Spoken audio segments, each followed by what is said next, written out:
क्या आप लोग मैक्रोनी बना सकते हैं या नहीं? अगर घर में आप लोग सही जायकादार मैक्रोनी नहीं बना सकते हैं तो आज की जो वीडियो है वो है आपके लिए। आप हमारी वीडियो देखेंगे तो इंशाल्लाह आप भी बहुत ही मजेदार मैक्रोनी बना सकेंगे। तो आइए मेरे साथ। बिस्मिल्लाहिर्रहमानिर्रहीम। यहाँ पर हमारे पास है आधा किलो मैक्रोनी। आधा किलो मैक्रोनी की जो परफेक्ट चीजें हैं इंशाल्लाह मैं आपको बताऊंगा। तो मैक्रोनी अच्छी क्वालिटी की आपने इस्तेमाल करनी है। उसके बाद कढ़ाई को आपने चूल्हे पर रखना है और इसमें पानी इतना डालना है कि जिसमें मैक्रोनी अच्छे से डिप हो जाए। तो उसके बाद आप इसमें 2 से 3 ऑयल के चम्मच डालेंगे और 1 चम्मच आप डालेंगे इसमें नमक का। पानी की कोई क्वांटिटी नहीं है। घी भी थोड़ा बहुत कम या ज्यादा हो जाए तो कोई मसला नहीं होने वाला है।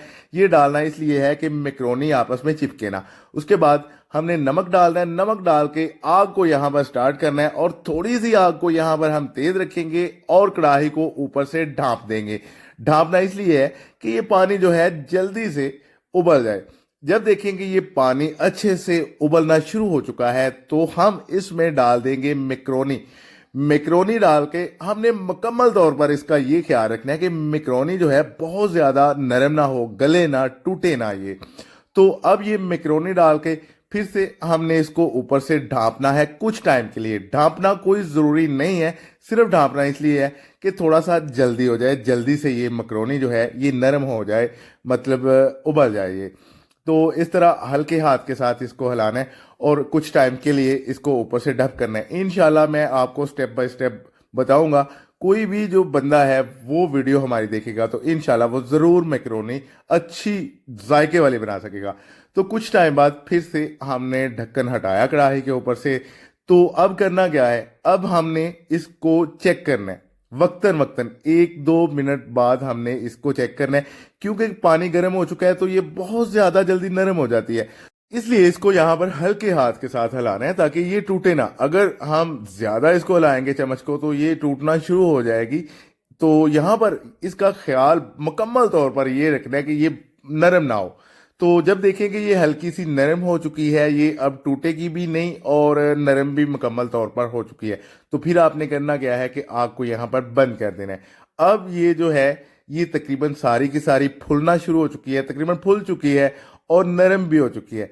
अब हमने इसकी आग को बंद करके इसको ड्राई कर लेना है, मतलब इसका जो ये पानी है, पानी मुकम्मल तौर पर निचोड़ के फिर मैक्रोनी को रख लेना है साइड पे। सबसे पहला काम इसका ये है कि आपने मैक्रोनी को उबालना है। उबाल कर जब देखें कि नरम होना शुरू हो चुकी है, नरम हो चुकी है, तो आपने इसका जो पानी है वो अलग कर देना है। अच्छे से निचोड़ के इसको साइड पे रख देना है। तो यहाँ पर ये मुकम्मल तौर पर फूल चुकी है, गल भी चुकी है, टूटने इसको नहीं देना। तो अब हमने करना क्या है कि इसका पानी निचोड़ना है। तो अब फिर से वही कढ़ाई हम रखते हैं चूल्हे के ऊपर और इसमें डाल देते हैं ऑयल। ऑयल जो है तकरीबन 150 ग्राम आपने यहाँ पर डालना है, 150 ग्राम ऑयल और 50 ग्राम जो है वो लहसुन बिल्कुल बारीक काट के। ठीक है जी, इसको आपने कुटना नहीं है या ग्राइंडर वगैरह मशीन से नहीं निकालना, आपने बिल्कुल बारीक सा काट के इस तरह 150 ग्राम ऑयल में डालना है। ऑयल में डालें या घी में डालें कोई मसला नहीं है। तो इसको हल्का सा हमने ब्राउन करना है। जैसे कि आम रूटीन पे होता है कि कोई भी सालन बनाए तो उसका लहसुन बहुत ज्यादा ब्राउन किया जाता है, यहाँ पर ऐसा कोई सीन नहीं है। आपने हल्का सा दरमियाना सा इसको ब्राउन करना है। उसके बाद इसमें डाल देना है चिकन। चिकन की बात आती है कि चिकन जो है ये भी आधा किलो है। आधा किलो से थोड़ा बहुत ऊपर नीचे हो जाए तो कोई मसला नहीं है, लेकिन आधा किलो अगर आप मैक्रोनी बनाए तो उसमें कोशिश करें कि आधा किलो ही चिकन डालें। अगर ज्यादा हो जाए तो कोई मसला नहीं है, 1 किलो भी हो जाए तो वो आपकी मर्जी है। तो अब करना क्या है कि चिकन की जो बोनलेस चिकन है उसकी बिल्कुल छोटी छोटी आपने बोटियां करवानी है, छोटे छोटे उसके पीस करवाने हैं। तो चिकन डाल के आपने चिकन को अच्छे से इस तरह फ्राई करनी है, उसी घी में आपने फ्राई करना है।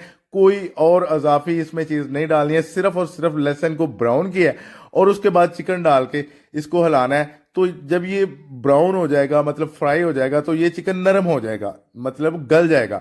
यहां पर आपने आग को दरमियाना रखना है, ना ही स्लो हो और ना ही तेज हो। तो अगर आप लोग आग यहाँ पर स्लो कर देंगे तो ये चिकन पानी छोड़ जाएगा, इसलिए दरमियानी सी आग आपने रखनी है। और फिर चिकन को चेक करना है। चिकन कुछ टाइम बाद ये गल जाएगा, मुकम्मल तौर पर नरम हो जाएगा। तो अब हमने इसके ऊपर क्या डालना है, हमारे पास गाजर है। गाजर एक पाव हम बिल्कुल बारीक काट के डालेंगे, लंबी करके बिल्कुल बारीक सी काट के डालनी है, क्योंकि ये भी बहुत ज़्यादा जल्दी नरम होने वाली है। तो गाजर डाल के कुछ टाइम हम इसको हलाएंगे और हल्की सी आग पे, दरमियानी सी आग रखनी है। आप इसको डिप भी कर सकते हैं, ऊपर से ढाँप भी सकते हैं, मतलब कढ़ाई को, क्योंकि अगर हम यहाँ पर आग स्लो करके कढ़ाई को ऊपर से ढांपेंगे तो बहुत ज़्यादा जल्दी ये नरम हो जाएगी। तो जब आप लोग देखेंगे ये गाजर थोड़ी सी नरम हो चुकी है, तो आपने शिमला मिर्च डाल देनी है। शिमला मिर्च भी एक पाव ही है, एक पाव से ऊपर या कम या ज़्यादा हो जाए तो कोई मसला नहीं है, लेकिन एक पाव गाजर है, एक पाव शिमला मिर्च है। फिर से हम इनको मिक्स करेंगे दरमियानी सी आग पे, मतलब लो टू मीडियम जो आग होती है उस पे हम इसको हलाएंगे। और कढ़ाई को अगर ऊपर से ढांपना चाहें तो ढांप देंगे स्लो आग पे, क्योंकि कड़ा ऊपर से ढांपेंगे तो ये बहुत ज़्यादा जल्दी जो है ये चीज़ें नरम हो जाती हैं। उसके बाद हमारे पास थोड़ा सा प्याज है, ये ऑप्शनल है। एक प्याज जो दरमियाने साइज का, आपने वो भी इसी तरह बिल्कुल बारीक काटना है तो वो डालना है। अगर प्याज नहीं डालना तो कोई मसला नहीं है। तो कुछ टाइम आप इसको हलाएंगे तो ये प्याज भी नरम होना शुरू हो जाएगा। ये सारा का सारा जो काम है आपने लो टू मीडियम आग पे करना है। तो ये चीज़ें जब नरम होती जाएंगी तो लास्ट में आपने इसमें डाल देनी है बंद गोभी। बंद गोभी भी जो है वो आपने तकरीबन एक पाव ही लेनी है, उसको भी बिल्कुल बारीक सा काट के अच्छे से साफ सुथरा करके धोकर फिर इसमें डाल देना है। तो इस तरह आपने हलाते जाना है। अगर कढ़ाई को ऊपर से ढांपना चाहें तो ढांप सकते हैं, स्लो आग पे ढांपेंगे 2 से 3 मिनट तो ये चीज़ें मुकम्मल तौर पर सारी की सारी जो है नरम हो जाएंगी। हमने इनको नरम करना है, बहुत ज़्यादा इनको पकाना नहीं है। तो अब इसमें हमने दूसरे जो मसाले हैं वो डालने हैं, तो इसका कोई मसाला नहीं है। अब देखिए कि ये सारी चीज़ें जो है मुकम्मल तौर पर एक तरह की नरम हो चुकी हैं। इसी तरह ही करना है, बहुत ज़्यादा टाइम इसको नहीं लगाना, बस हल्की फुल्की जब देखें कि चीज़ें नरम होना शुरू हो चुकी हैं तो आपने दूसरा जो मटेरियल है वो डालना शुरू कर देना है। तो ये सारी की सारी चीज़ें अब होती हैं नरम। अब इसमें हम डालते हैं काली मिर्च। 1 चम्मच काली मिर्च है, 1 चम्मच यहाँ पर हम इसमें डालेंगे नमक। नमक आप चेक करके पूरा भी कर सकते हैं। काली मिर्च डाल के उसके बाद हमारे पास सिरका है। सिरके की जो सबसे छोटी बोतल होती है वो आधी बोतल इसमें डालनी है, आधा किलो मैक्रोनी के हिसाब से आधी बोतल इसमें डालेंगे। उसके बाद सोया सॉस है, आधी जो शीशी होती है छोटी, आधी शीशी आपने इसमें डाल देनी है। अगर चम्मच का हिसाब है तो 5 चम्मच के हिसाब से आप डाल लें कि 5 चम्मच इसमें ये डालनी है। 5 चम्मच आपने चिली सॉस डालना है। थोड़ी सी जो सोया सॉस है वो 5 से 6 चम्मच भी हो जाए तो कोई मसला नहीं है। चिली सॉस भी यहाँ पर 5 चम्मच ही हमने डालनी है। फिर से हमने दरमियानी सी आग रखनी है और इसको कुछ टाइम के लिए पकाना है, मतलब 2 से 3 मिनट के लिए पकाना है, इससे ज़्यादा इसको टाइम नहीं लगने वाला है। तो आग को थोड़ा सा हमने दरमियाना रखना है, मतलब लो टू मीडियम जैसी आग होती है थोड़ी सी हमने तेज़ करनी है, ताकि ये जो चीज़ें इसमें डाली हैं मुकम्मल तौर पर ये जज़ब हो जाएं और सॉस वगैरह है ये भी इसमें जज़ब हो और खुशक हो जाएं। इसलिए आग को यहाँ पर हमने थोड़ा सा बढ़ाना है, ज़्यादा नहीं बढ़ाना। तो तकरीबन 2 से 3 मिनट बाद ये भी इसमें जज़ब हो जाएगा, बिल्कुल ये सॉस वगैरह जो है ये नज़र नहीं आएंगे। तो समझ लें कि जो मैक्रोनी है वो तैयार हो चुकी है। यहाँ पर सिर्फ और सिर्फ जो सॉस डाले हैं उनको हमने हल्का सा खुशक करना है और आग को स्लो कर लेना है। उसके बाद हमने इसमें मैक्रोनी डाल देनी है। ठीक है जी, मैक्रोनी सबसे पहले जो हमने ड्राई करके रखी थी वो इसमें डालनी है। हल्के हाथ के साथ हम इसको हिलाएंगे। जब देखेंगे ये भी इसमें मिक्स हो चुकी है, दरमियानी सी आग रखनी है, लो टू मीडियम आग। इसको भी थोड़ा सा हिलाना है। इसमें मसाले वगैरह जब जज़ब होंगे, मिक्स हो जाएगी सारी की सारी चीज़ें, तो तकरीबन 2 या 3 मिनट तक हम इसको इस तरह पकाएंगे। तो उसके बाद इसमें डाल देंगे केचप। ठीक है जी, मैक्रोनी अब यहाँ पर तैयार हो चुकी है, मुकम्मल तैयार हो चुकी है। ये इसका तरीकाकार है, सिर्फ यहाँ पर इसका ख्याल रखना होता है, तो आग का ही ख्याल रखना होता है कि ये जो चीज़ें हैं ये ज़रूरत से ज़्यादा पके ना, नरम ना हो।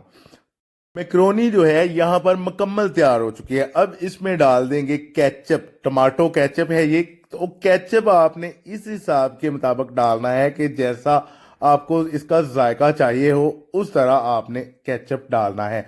ठीक है जी, मतलब कम केचप डालेंगे तो ये आपको लगेगी कि ये खुशक है। तो अगर आप इसको थोड़ा सा क्रीमी रखना चाहेंगे तो केचप थोड़ा सा इसमें और डाल लें। केचप की कोई क्वांटिटी नहीं है कम या ज़्यादा की, जितना आपको यहाँ पर सही लगे कि ये क्रीमी हो चुका है उतना आपने इसमें टमाटर का जो केचप है लास्ट में डाल देना है। तो स्लो सी आग आपने रखनी है जब आपने केचप डालना है। तो केचप जब देखेंगे इसमें अच्छे से मिक्स हो चुका है तो आपने फौरन से ही इसकी आग को बंद कर देना है। तो माशाल्लाह मैक्रोनी जो है ये यहाँ पर परफेक्ट तैयार हो चुकी है। आप लोग खुद खाएं, अपने बच्चों को भी खिलाएं। इंशाल्लाह ताला ये हमारी रेसिपी आप लोग बनाएंगे तो बहुत ज़्यादा जायकादार होगी। कोई भी बंदा हमारी वीडियो देखेगा इंशाल्लाह पहले अगर उसने नहीं मैक्रोनी बनाई तो इंशाल्लाह ताला वो भी ज़रूर बना सकेगा।